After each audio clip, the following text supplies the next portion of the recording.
Bueno, ahora sí, vamos a comenzar la clase de hoy, continuando con lo que vimos la clase pasada, hablando de esto de las interacciones hormonales. Ustedes saben que las hormonas pueden interactuar entre sí, generando, si se quiere, tres tipos de interacciones entre ellas, ¿sí? Que muchas veces son necesarias para el control homeostático. ¿Bien? ¿A qué hacemos referencia con esto? Nosotros tenemos tres posibles interacciones, ¿sí? La primera, por ejemplo, es el sinergismo. ¿Qué es el sinergismo? A ver, no tenemos que hablar de cuestiones endócrinas cuando hablamos de sinergismo. Yo puedo decir que tengo sinergia con otra persona y en esa sinergia el trabajo que producimos juntos, en un trabajo en equipo con esa persona, es mejor que mi trabajo por separado y el de él por separado. ¿Sí?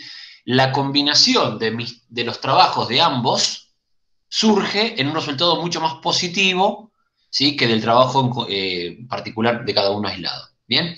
Por ejemplo, ahí tenemos un ejemplo claro, que es el tema de la ovulación en el ciclo menstrual.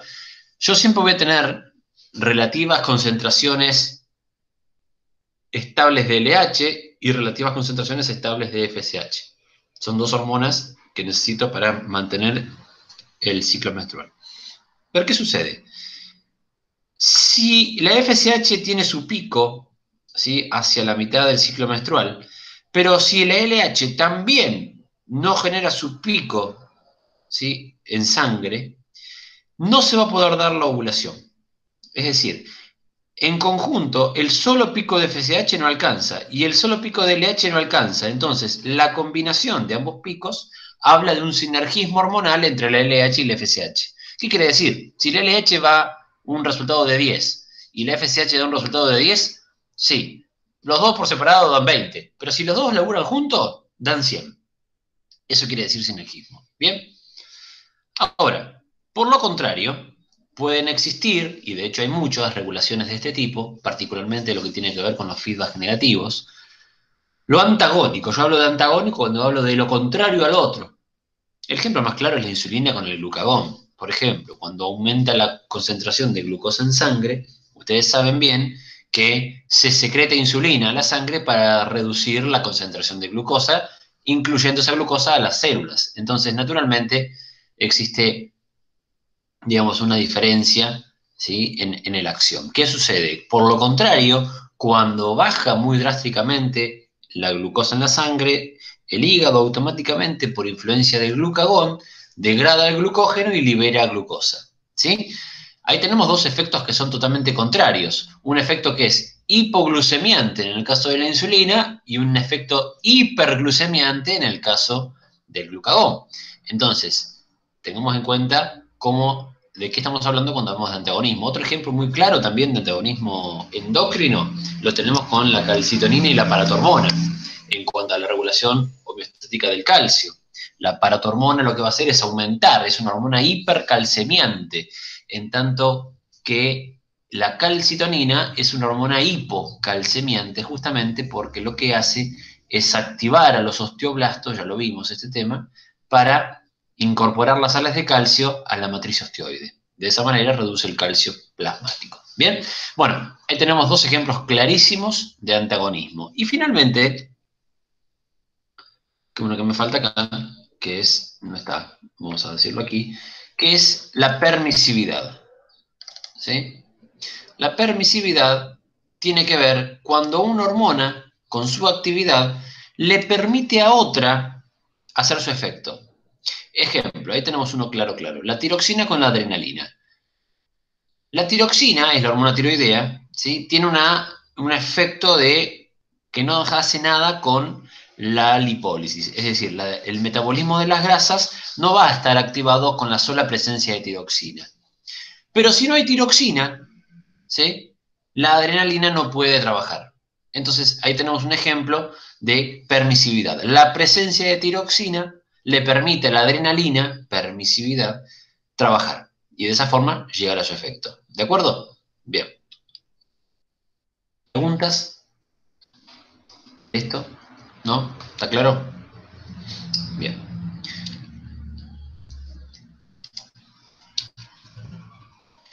Ahora, nosotros para hablar de sistema endocrino, es decir, cómo está compuesto, yo puedo decir que son solamente glándulas endócrinas. Bueno, voy a decir que está mal. ¿Sí? ¿Por qué voy a decir que está mal? Porque en realidad El sistema endocrino se compone de otras cosas, no solamente de las glándulas endócrinas, como pueden ser estas que están aquí, que son las endócrinas, vamos a denominar puras, vamos a decirle puras, ¿sí?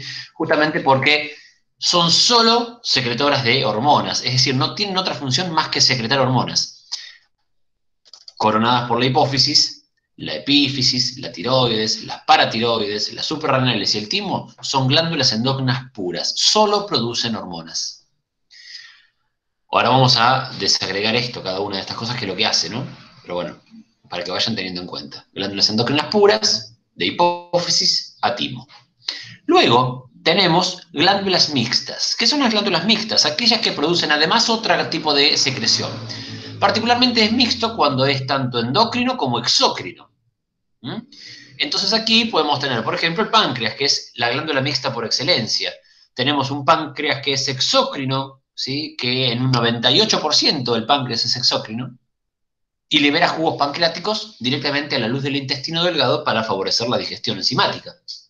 Entonces ahí vamos a hablar de jugo pancreático, por ejemplo, rico en enzimas para la degradación de los nutrientes, de las grasas, de los almidones, de las proteínas.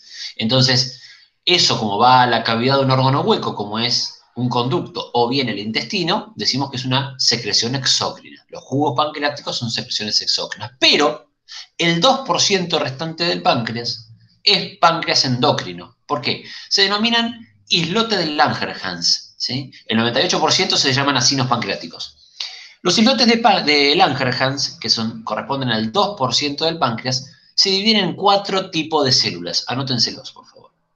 Las células alfa, productoras de glucagón. Las células beta, productoras de insulina. Las células delta, productoras de somatostatina. Y las células P, productoras de polipéptido pancreático. Es decir, ese 2% tiene una diferenciación celular de 4 tipos de células distintas que le permiten al páncreas secretar esas 4 tipos de hormonas. Y esas hormonas van por sangre. Entonces decimos que el páncreas es una glándula mixta, un órgano mixto, justamente porque tiene 2 tipos de secreciones. Lo mismo sucede en las gónadas, tanto ovarios como testículos, ¿sí? Ustedes seguramente recordarán que los ovarios, ¿qué producen? Escucho. El otro día no sabían muy bien lo que era el ciclo menstrual, así que los ovarios, ¿qué producen? A ver, vamos. Escucho, che. Salvo Juan y yo, son todas mujeres hoy. ¿Qué producen los ovarios? ¿Saben? Los óvulos. Claro, los óvulos. ¿Y los óvulos dónde terminan si no son fecundados? ¿Se excreta el óvulo o termina dentro del cuerpo? ¿Qué opinan? ¿Qué les pasa a ustedes todos los meses con un ciclo menstrual normal? De menstruación. Exactamente, se pierde, ¿no es cierto? Va a parar afuera. ¿Estamos todos de acuerdo? Sí. Bueno, entonces decimos que la secreción exócrina del ovario, ¿sí? Tiene que ver con los ovocitos y todo lo que lleva a la cuestión de la menstruación, ¿sí? Ahora, también los ovarios producen hormonas. Los ovarios producen estrógenos, por ejemplo, ¿sí? Los caracteres secundarios femeninos tienen que ver con la presencia de estrógenos en la mujer, ¿sí? Entonces, tengamos en cuenta esto, ¿sí? El desarrollo reproductor determina un aumento de la cantidad de estrógenos. Bueno, los estrógenos son las hormonas, digamos, que dan caracteres secundarios femeninos. Bien, entonces ahí tenemos por qué el ovario también es una glándula mixta. Y lo mismo con los testículos. La secreción exócrina que va a parar afuera o a un conducto es el semen, ¿sí? Y con todos los espermatozoides y todo lo que requiere, ¿sí? De esa sustancia, ¿sí? Interna que es el semen. Y la producción endocrina del testículo corresponde a las hormonas como la testosterona y los andrógenos. ¿Bien? Que determinan caracteres secundarios masculinizantes. Bien, bueno, hasta ahí glándulas mixtas. Vamos a ver ahora también, ahí abajo tenemos algunos órganos. Y vos me decís placenta, estómago, intestino, corazón y riñón. Y yo digo corazón y me voy a decir, ¿por qué te está loco que me viene a decir que el corazón secreta hormonas? Bueno, yo tengo que decir que sí. Además, hay una tercer ¿sí? Una tercera clasificación que hablamos, además de puras, de mixtas, hablamos de órganos o células que tienen actividad endocrina muy, muy, muy pequeña, pero que existe y hay que contabilizarla, ¿sí? Aquí, por ejemplo, podemos hablar de la placenta. La placenta produce una hormona que se denomina gonadotrofina coriónica humana, ¿sí? La gonadotrofina coriónica humana es una hormona que se utiliza en los primeros estadios del embarazo, ¿sí? Que permanece o permite la estabilidad del mismo hasta la generación justamente de la placenta que se ocupa de esta cuestión. Así que la placenta tiene función endocrina.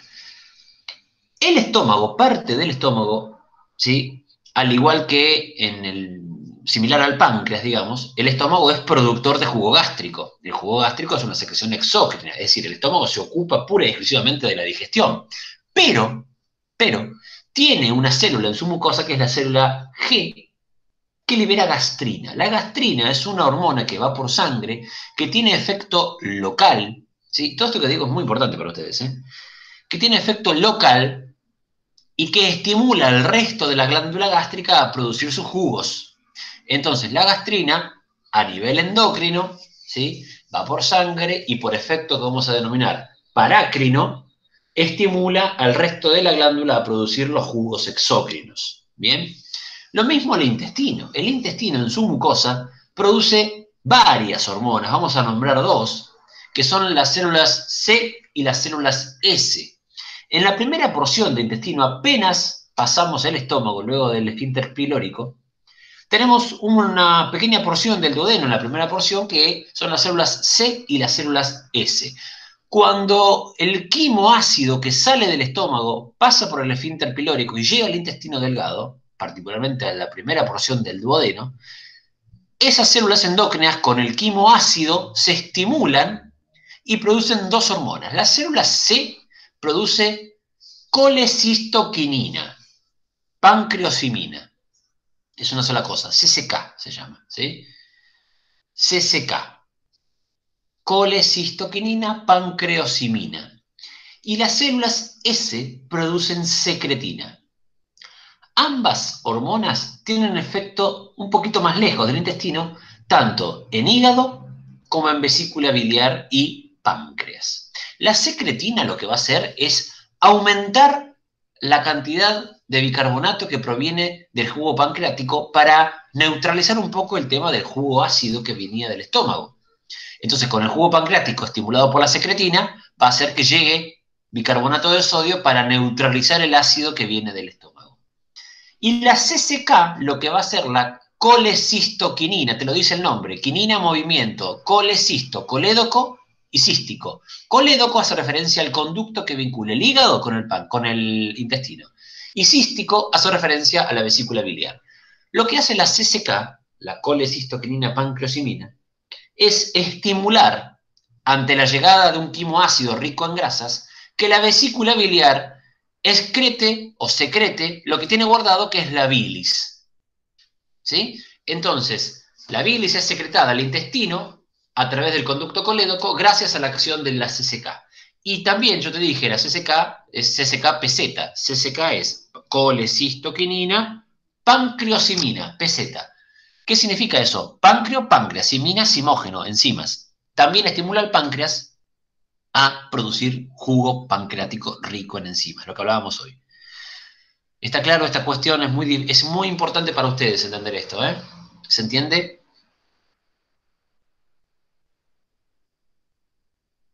Gente,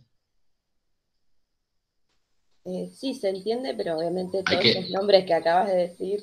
hay que escuchar muchas veces el video, hay que escuchar muchas veces el video. Es importante para ustedes conocer de esto. A ver, gente, ustedes van a hacer análisis constantemente, van a estar en contacto con estos nombres, entonces tienen que conocerlos, ¿sí? Van a hacer dosajes de anticuerpos, dosajes de hormonas, tienen que saber mucho de estas cuestiones y estos nombres no pueden parecerles extraños. Hoy sí, se los permito, pero el día de mañana no, ¿sí? Son nombres que tenemos que empezar de a poquito a tener en cuenta, ¿sí? Porque te van a pedir un dosaje de insulina y no sé ni lo que estamos hablando. Entonces, es importante que estas cosas vayan, como yo siempre digo, empezando a jugarse en el ahorcado de todas las noches porque es importante tener un training con este vocabulario técnico.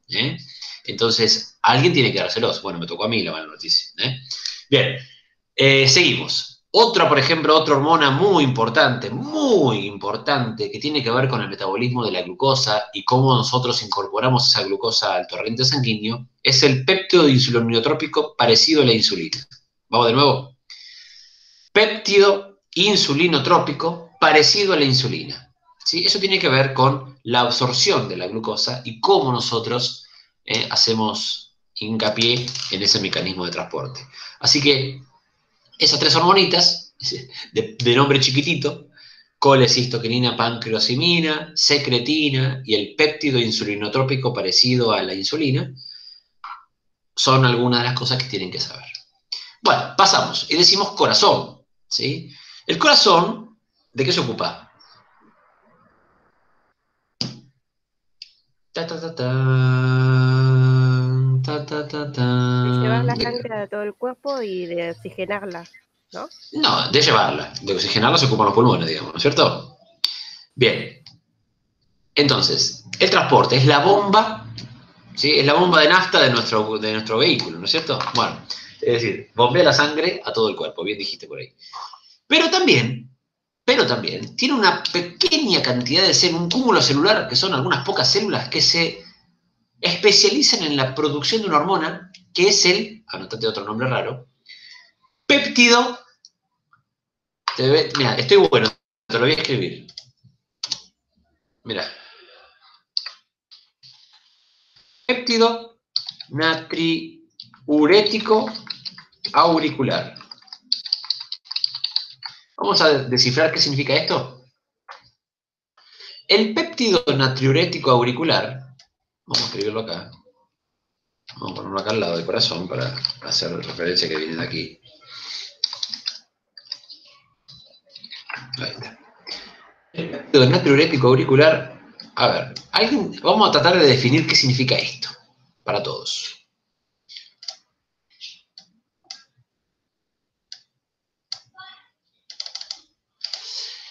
Péptido, habla de un tipo de hormona que es no esteroideo.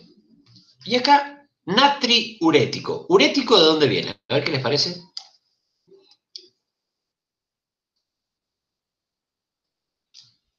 ¿De qué palabra que conocemos nosotros en la jerga vendrá algo que tiene que ver con un urético? A ver, algo saben, ¿eh? Algo saben porque todos los días algún familiar toma una cosa de esas. Es algo de urea, pero no estoy segura de qué significa. Más o menos.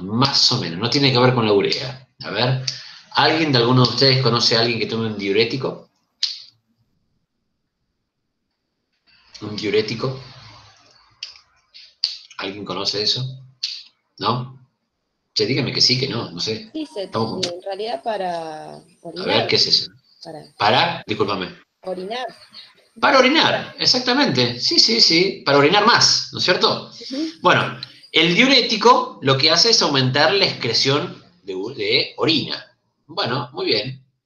¿Que tiene que ver con la urea? Sí, porque nosotros excretamos la urea a través de la orina, por lo que vos decías recién al principio, ¿sí? Pero natrium, a ver si esto le suena. Mirá. ¿Qué es esto?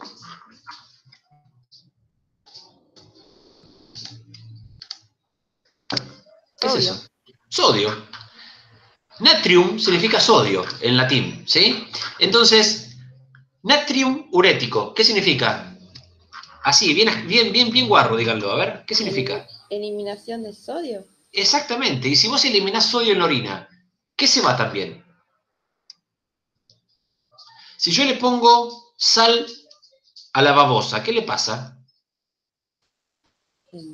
Y se crea como una baba. Sí, pero bueno, ¿qué le está pasando en realidad? Sí, está bien, ¿qué le está pasando? Pensemos en química. Se está muriendo. Sí, porque no me diga que se está quemando porque no se quema, pero digamos que, ¿qué le está pasando? La cantidad de sodio que está afuera está haciendo que el agua de la babosa salga para afuera, ¿no es cierto? Claro, como una protección, pero... Sí, no es una protección, en realidad se está desecando. Bueno, mira, lo que está pasando acá, el péptido natriurético auricular es una sustancia endocrina que hace que nosotros orinemos más sodio. Y cuando nosotros liberamos sodio, también liberamos agua. Por lo tanto, baja la presión sanguínea. Esto es muy complejo ahora, lo tendremos que ver cuando veamos cardiovascular, pero entendamos esto.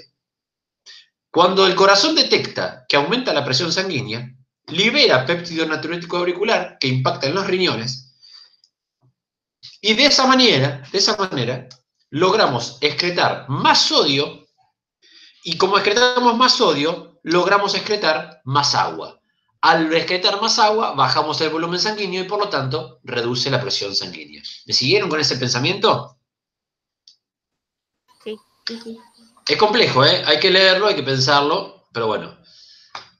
Y finalmente, el riñón. El riñón también tiene características endocrinas. El riñón libera 2 o 3 hormonas, depende de la bibliografía. La primera, la más importante, es la eritropoyetina.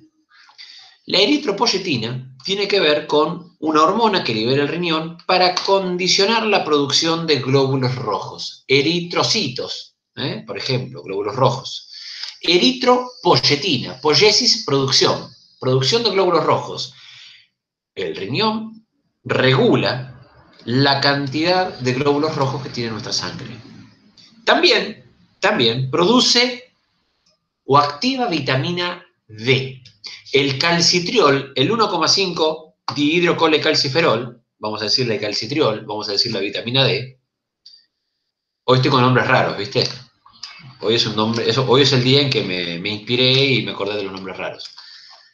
El 1,5 dihidrocolecalciferol, es decir, el calcitriol o la vitamina D, también se genera en el riñón, ¿sí? Entonces, y finalmente, depende de la bibliografía, hay autores que dicen que la renina también es una hormona, o algunos dicen que es una enzima, que tiene que ver con los mecanismos de control de la hipotensión. Pero bueno, tengamos en cuenta esas dos primeras, la eritropoyetina y la vitamina D, como algunas de las hormonas que produce el riñón en algunos momentos particulares. Por eso, ustedes van a ver en la clínica, no me refiero a la clínica como institución de sanidad, sino en la clínica como en el uso y costumbre del trabajo con pacientes. Van a ver que los pacientes que están enfermos de la enfermedad renal crónica, muchas veces los acompaña una anemia crónica y también una debilidad en los huesos en la cuestión del manejo del calcio, justamente por la imposibilidad de producir eritropoyetina y vitamina D. Bueno, bien, cierro esta parte, sigo. ¿Venimos bien por acá? ¿Estamos vivos todavía o de repente se les nubló la materia?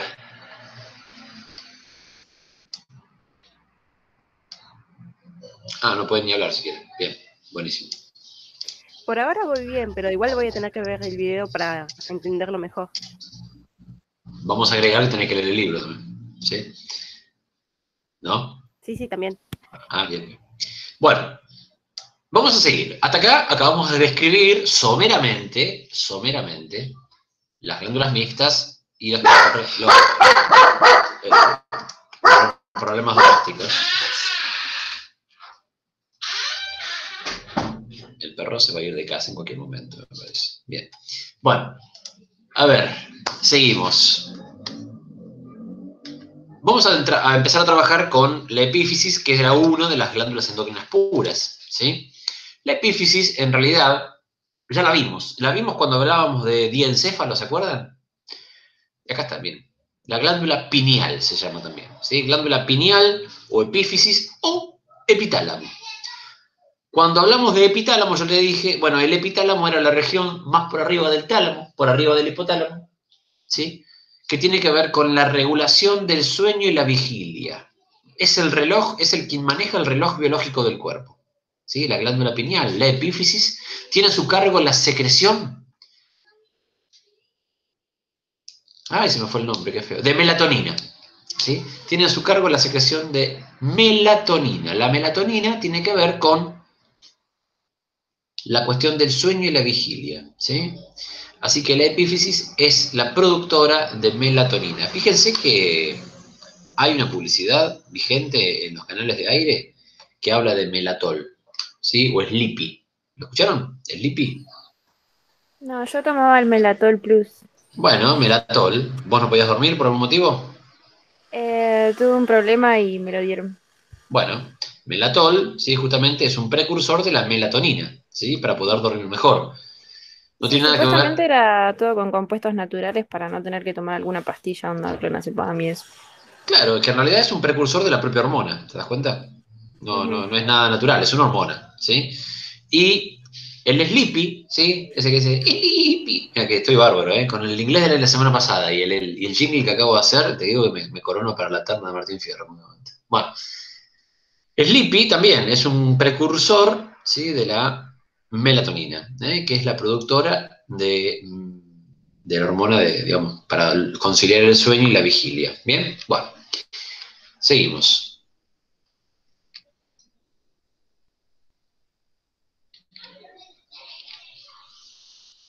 Vamos a empezar a hablar de la función del hipotálamo en tanto la regulación, ¿sí? De diferentes hormonas liberadoras o inhibidoras, ¿sí? A ver, ustedes acuérdense una cosa. El hipotálamo es el último control, digamos, de la regulación endócrina. El director, el inspector, vendría a ser la hipófisis. Pero el hipotálamo regula la acción de la hipófisis a través, ¿sí? De 5 factores liberadores y de 2 factores inhibidores. Estos nombres que ustedes ven aquí de este lado son los factores liberadores. Y estos que están aquí son los factores inhibidores. ¿Sí? Bueno, los nombres a mí no me van a interesar ahora. Sí, de a poquito tenemos que empezar a ver de qué estamos hablando. Esto significa Thyroid Release Factor, ¿sí? Es decir, factor liberador de tirotrofina. Esto es la tirotrofina, ¿sí? Esto es la Thyroid Stimulant Hormone, entonces, o tiroideo estimulante. Tirotrofina es esto, ¿sí? Esto es tirotrofina. Y esto es el factor liberador de tirotrofina. Entonces, el hipotálamo lo que hace es liberar un factor liberador para que impacte en la hipófisis y que la hipófisis libere tirotrofina. La tirotrofina va por sangre hasta la tiroides y la tiroides es quien finalmente regula y libera T3 y T4. ¿Entendieron esto que acabo de decir o lo vuelvo a explicar? ¿Lo puede volver a explicar? Decimos entonces, el hipotálamo libera 5 factores liberadores diferentes, distintos, una para cada hormona liberadora. Libera en principio factor liberador de tirotrofina, TRF, ¿sí? Thyroid Release Factor. ¿Qué significa esto? Factor liberador de tirotrofina. ¿A dónde impacta? En la hipófisis. ¿La hipófisis qué libera? Libera Thyroid Stimulant Hormone, es decir, hormona estimulante de la tiroides, o tirotrofina. Y la tirotrofina va a la tiroides y la tiroides libera finalmente T3 o T4. ¿Está claro? ¿O va de nuevo? Es difícil esto, ¿eh? Ahí va, más o menos. Bueno, tienen el video, igual lo pueden rever, ¿sí?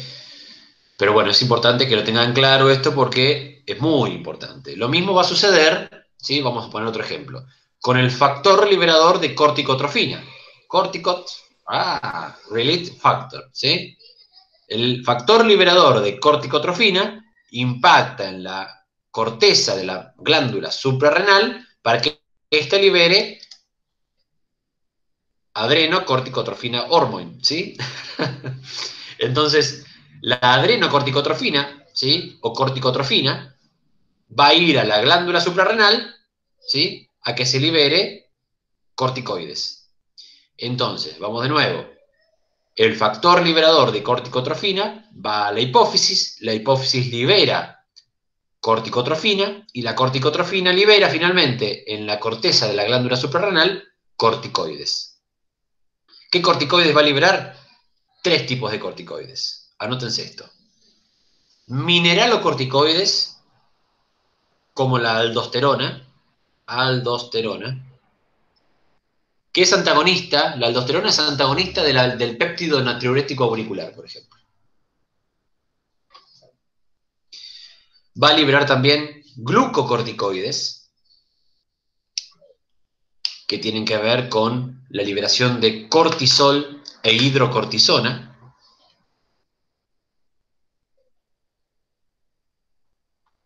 Y finalmente también va a liberar gonadocorticoides que tienen que ver con la liberación de andrógenos.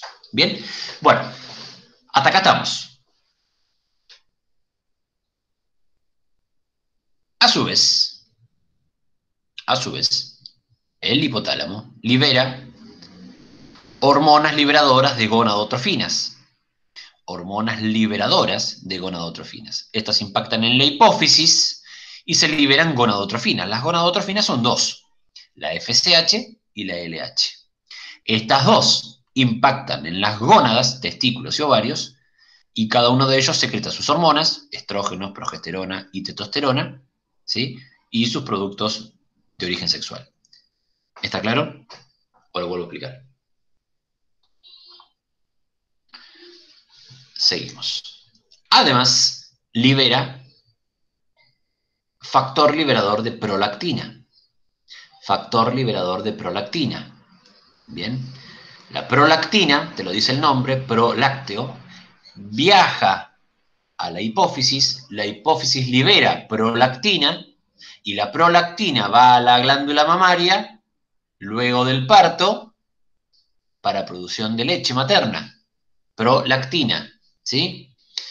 Y finalmente, el último factor liberador del hipotálamo es el factor liberador de hormona de crecimiento, Growth Release Hormone, ¿sí? El factor liberador de hormona de crecimiento va a la hipófisis libera hormona de crecimiento, Growth Hormone, dice ahí, y la hormona de crecimiento impacta en hueso, músculo, tejido adiposo, etcétera, etcétera, para mantener el metabolismo adiposo, ¿sí? Sintético y anabólico, y la producción de energía y crecimiento y desarrollo. ¿Bien? Fantástico hasta acá. Hablamos de hipotálamo, pero tenemos dos factores inhibidores también. El primer factor, ¿sí?, es la dopamina. La dopamina trabaja como inhibidor de la prolactina. ¿Sí? La dopamina trabaja como inhibidor de la prolactina. Entonces, cuando hay que inhibir la prolactina, se libera factor inhibidor. Es decir, la prolactina va a tener factor liberador y factor inhibidor. Estas dos últimas, ¿sí? Y además la hormona de crecimiento también, ¿sí?, tiene un inhibidor que es la somatostatina. La somatostatina la producía el páncreas, ¿te acordás? Bueno, también el hipotálamo. El hipotálamo es antagonista de la hormona de crecimiento en tanto la liberación de somatostatina. Somatostatina te está diciendo quédate quieto con el cuerpo. Somato es cuerpo, statina, stop, ¿sí? Entonces, se liberan 5 factores liberadores y 2 factores inhibidores. El resto se regula por feedback negativo. ¿Bien? ¿Hasta acá estamos? ¿Puedo seguir? Sí.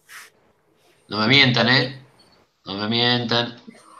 No me digan que entendieron, porque si yo les pregunto que alguien me explique, a ver, que alguien me explique el mecanismo de acción de la hormona liberadora para la hormona gonadotrófica. A ver, vamos, escucho. Escucho ofertas. A ver, si alguien puede. ¿Me podrías volver a explicar lo último, lo de los inhibidores?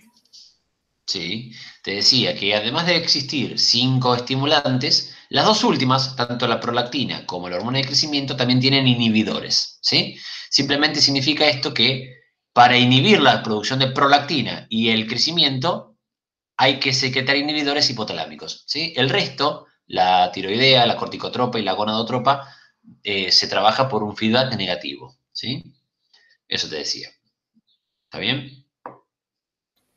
Sí. Bueno. ¿Qué sería el feedback o algo así negativo? El feedback negativo, si te acordás, no tenemos que remontar a las primeras clases, cuando hablábamos de cómo se regula la homeostasis. Como el feedback sería... Y es un termostato, sí, es un termostato, que no tiene nada que ver con la temperatura, ¿sí? No, sí. Este es un termostato que, por ejemplo, mira, exacto, mira, te pongo un ejemplo claro. Glucosa, vos comés, ¿sí? Aumenta la glucemia, y porque aumenta la glucemia, automáticamente se produce insulina. Eso es un feedback negativo. Ahora, cuando la glucemia baja, ¿qué pasa con la producción de insulina? ¿Qué te parece a vos? ¿Me lo puede volver a decir, profe? Sí, vamos a pensarlo juntos. A ver, yo lo que digo es, ¿cómo? Aumenta la glucosa en sangre, aumenta la glucemia. ¿Estamos todos de acuerdo? Sí, Bueno, por lo tanto, como mecanismo estimulante, por feedback negativo, automáticamente se prende la luz del páncreas y se libera insulina. ¿Me seguís? sí. Bueno, si ya terminamos de hacer la acción y la glucosa bajó, ¿qué pasa con la producción de insulina? Se ¿Sube o detiene, baja? Sube o baja. baja. Pero a ver, pensémoslo. Está bien lo que decís, baja. ¿Pero por qué baja? Porque ¿qué es lo que no hay más? Porque no hay más glucosa, ¿no? Claro, no hay más estímulo, ¿te das cuenta? Es decir, como no hay más estímulo, ¿para qué carajo quiero yo tener más insulina? ¿Me entendés el tema cómo es? Del feedback negativo. Sí, Eso es un sí, ya feedback entendí. negativo. Exacto. Ahora, lo contrario, ¿qué pasa? La prolactina, por ejemplo, o la hormona de crecimiento, trabajan por feedback positivo. Pues sobre todo la prolactina. La prolactina es a mayor succión del niño, mayor producción de leche. Porque a mayor estímulo, mayor producción. Entonces, si yo no la inhibo, no dejo de producir leche nunca. ¿Te das cuenta? Sí. Sí, ¿Listo? Eso es un feedback positivo, por ejemplo. Bien, seguimos. Entonces, vamos a hablar un poquito de la hipófisis. Linda la hipófisis, mira. Bueno, esto que tenemos acá arriba es hipotálamo, ¿sí? Núcleo supraóptico y paraventricular, sustancia gris que libera los productos a la neurohipófisis. ¿Qué liberaba la neurohipófisis y la neuro lo guarda hasta el momento que sea necesario? Oxitocina y vasopresina, ¿sí? Bárbaro, acá lo tenemos. ADH y oxitocina. Fíjate que los axones terminan aquí y dejan sus productos para posterior utilización. ADH o antidiurética hormone y oxitocina. ¿Qué efecto tiene la ADH? Antidiurética. ¿Qué significará eso? Antidiurética. En contraposición con lo que hablábamos hoy. ¿Subiría la presión sanguínea? Bueno, sí, pero vamos a hablar, sí, no está mal lo que decís, pero digamos, no tiene el efecto ese, es un efecto secundario el aumento de la presión. En realidad estoy diciendo si es antidiurética, ¿qué es lo que no estoy haciendo? no elimina. No estoy orinando, ¿me siguen? Bueno, justamente esta hormona trabaja en los mecanismos de deshidratación, en los mecanismos de diarrea. Fíjense que como ustedes tienen vómitos de diarrea, no orinan, ¿sí? Orinan poquito. ¿Por qué? Porque estamos perdiendo líquido. Exactamente, se pierde líquido por otra vía que no sea la urinaria, por lo tanto toda la excreción se reduce al mínimo para no perder más agua de la que se está perdiendo, ¿sí? Bueno, justamente tiene que ver con la ADH, con la antidiurética, ¿bien? Y la oxitocina tiene, bueno, obviamente que la ADH tiene como ven ahí, una diana directa, un objeto directo sobre el riñón, ¿no? La producción de orina, en la absorción del agua particularmente. Yo absorbo más agua, reabsorbo más agua, entonces elimino menor cantidad de orina. ¿Bien? Ahora, la oxitocina tiene varios efectos. Primero, que en el momento del parto aumenta la contracción del músculo liso del útero. Vieron que siempre dicen, no sé si alguno de ustedes es madre. Yo sí, Bueno, ¿tuviste parto natural o cesárea? natural. Bien. ¿Y cómo te diste cuenta que estabas en preparto o en parto? ¿Qué fue lo que marcó la diferencia? No, los dolores. Los dolores de contracción, ¿no es cierto? Sí. Bueno, justamente ahí lo que vos tenés, y si no lo hubieses tenido, te hubiesen puesto un goteo de oxitocina, tiene que ver con el aumento de las contracciones musculares lisas, producto del efecto endocrino de la oxitocina. Aumenta las contracciones uterínicas en el momento del parto y además le permite, dado a luz, digamos, que vuelva a su lugar todo el tejido uterínico, ¿sí? Que estuvo muy distendido durante 6 meses. Entonces, claramente eso es necesario que se retraiga y que vuelva a su tamaño relativamente original, ¿sí? La oxitocina tiene ese efecto a nivel de útero. Y además, a nivel de glándula mamaria, que es secundario al parto, tiene que ver con la eyección de la leche materna. ¿Por qué? Porque también lo que hace es contraer al músculo liso de la glándula mamaria. Entonces, la prolactina produce la leche o hace que se produzca la leche, pero la oxitocina permite la bajada de la leche y la eyección, es decir, que se pueda liberar. Muchas veces algunas de las madres que han tenido sus niños por cesárea sufren esta cuestión de la retardada bajada de la leche o la falta de leche materna en los primeros momentos después del parto o de la cesárea, porque lo que no hubo justamente es una buena dosis de oxitocina impidiendo que haya eyección. Por eso a veces hay que estimular a la glándula mamaria de otra manera para que produzca, ¿bien? Para que eyecte más que para que produzca. ¿Me siguen con ese tema? Además, la oxitocina tiene efecto particular en la cuestión del placer. Por eso cuando se dice muchas veces que, vieron que dicen que en realidad, bueno, no me vas a dejar mentir, ¿no es cierto? Pero que el dolor de parto es muy grande, ¿no es así? Sí. Bueno, ahora te pregunto una cosa. La realidad, más allá de todo lo que conlleva tener un niño, digo, ¿no tendrías otro más allá de todo lo que, insisto, más allá de la cuestión socioeconómica y el lío que genera tener un niño? Te pregunto, ¿volverías a tener un niño? Quizás en Ya otro tengo dos. momento. Bueno, ahí está, perfecto. Entonces, cuando tuviste el primero, nunca pensaste que ibas a tener otro, ¿no es cierto? Después de esos dolores de parto, si esto ni loco lo hago de nuevo, ¿no es así? Sí, no, no lo pensé. Bueno, sin embargo, fíjate que tenés dos, y ¿por qué no? Quizás tengas tres, ¿no? No, ¿en Pero serio? bueno, ya sé, ya sé. Pero lo que te digo es, el efecto placer que genera, ¿sí? El efecto placentero que genera la oxitocina tiene que ver también con el olvido, digamos, esto que digo es un poco anecdótico, ¿no? Pero tiene que ver mucho con el olvido de los dolores de parto, ¿sí? Y también tiene que ver con el efecto de placer del orgasmo. ¿Sí? Tiene mucho que ver esta cuestión, digamos, del orgasmo sexual con también el efecto que tiene en el momento del parto y del efecto que tiene en la eyección de la leche. Tiene mucho que ver con la cuestión muscular. ¿Me siguen? Bien. Che, el resto, loco, hablo con 3 personas. ¿El resto dónde está? Pregunto. ¿Está acá? ¿Está tomando un café? ¿Está escribiendo? ¿No entienden nada? ¿Cómo vienen? Quiero escucharlo a todos. Vamos, a ver. Porque es feo si no hablar siempre con la misma gente. Ni están siquiera, me parece. A ver. Quiero que aparezca gente. Juan, Mariana, Noelia, a ver, Micaela, vamos, aparezcan, ¿dónde están? Me dejaron hablando solo, ¿eh? Yo estuve hablando un rato. Bueno, sí. Estoy, me dice Juan. Bueno. Como yo siempre digo, hola y chao, me di todo lo que me dicen. A ver, Juan. A ver, vamos a seguir. Bueno, neurohipófisis, ¿sí? Entonces, ADH y oxitocina. Vamos a hablar un poquito de la adenohipófisis. Y acá tenemos todo lo que hemos hablado hasta recién. Acá tenemos el hipotálamo. ¿Qué liberaba el hipotálamo?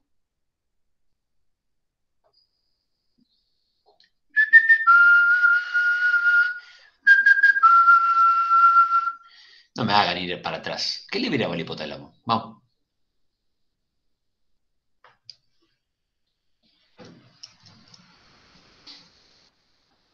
Ni idea. Factores. Factores liberadores. Y, Y los inhibidores. correcto.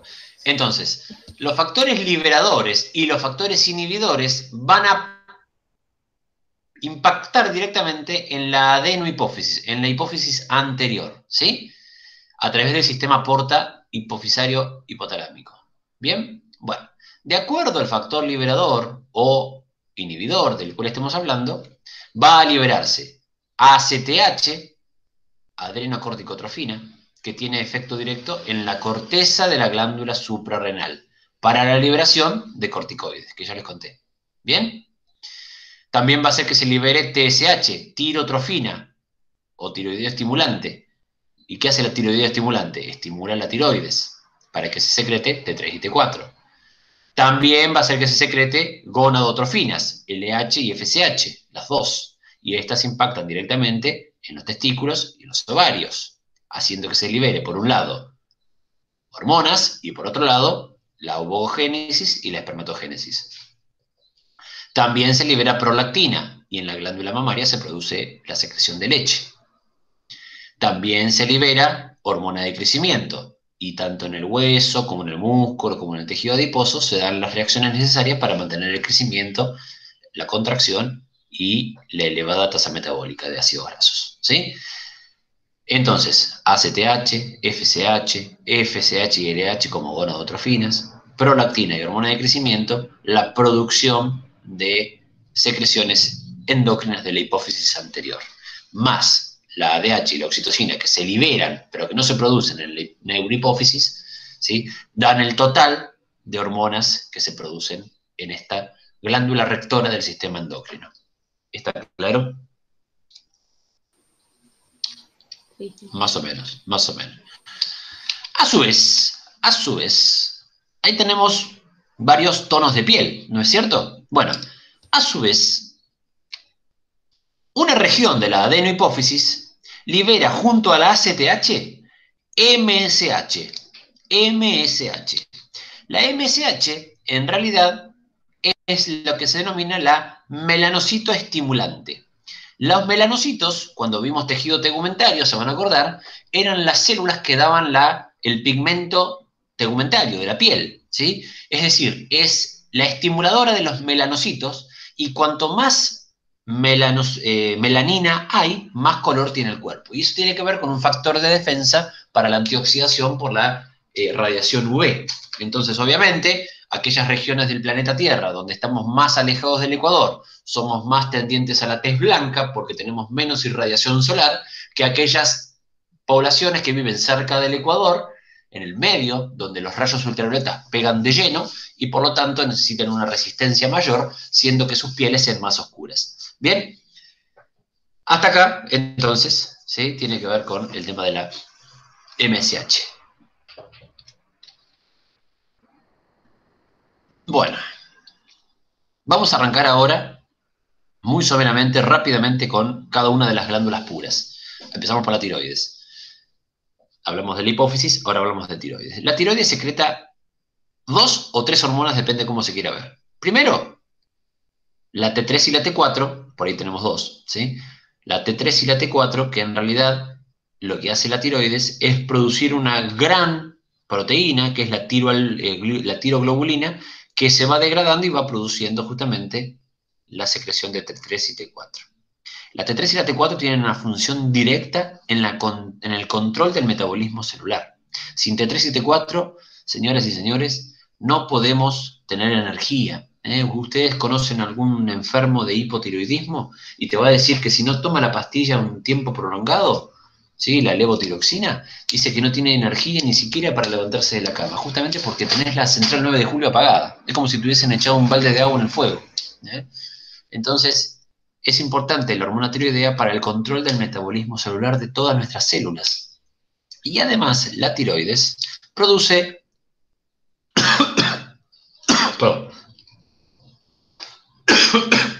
otra hormona, que es la calcitonina. Perdón, disculpe.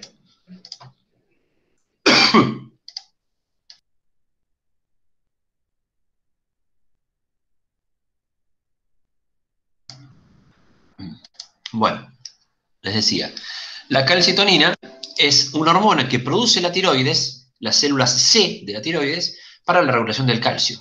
La calcitonina no tiene nada que ver con el estímulo que hace que se produzca T3 y T4. Es decir, la TSH, la hormona tiroideo estimulante, regula la tiroides para la producción de T3 y T4, pero no para la producción de calcitonina. La calcitonina va a estar regulada por el feedback negativo de la concentración de calcio en sangre. Si hace falta calcio, ¿sí?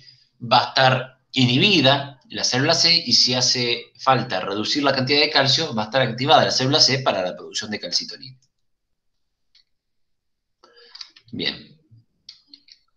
Las paratiroides. Ahí vemos una cara posterior de la tiroides y ahí vemos 4 cosas rosas, magentas.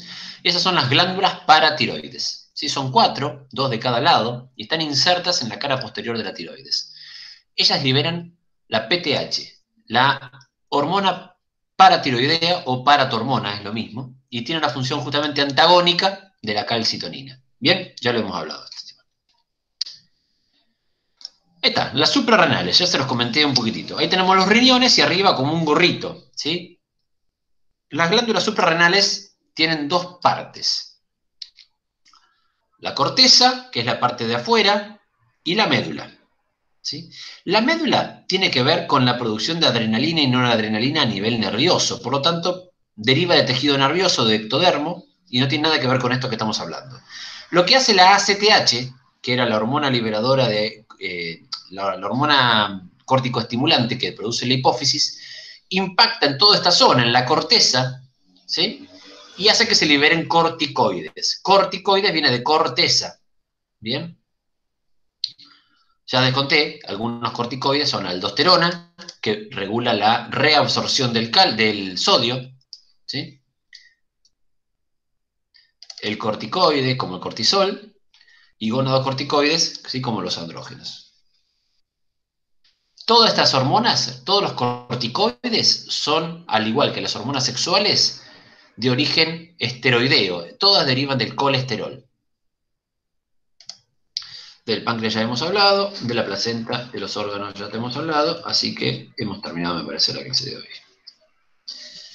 Bien. Bueno, gente, eso es todo, amigos. ¿Preguntas? ¿Dudas? ¿Puteadas? ¿Desgracias? ¿Nada? No, por ahora no. Tengo que releer y Bueno, escuchar de nuevo, bueno. pasar de nuevo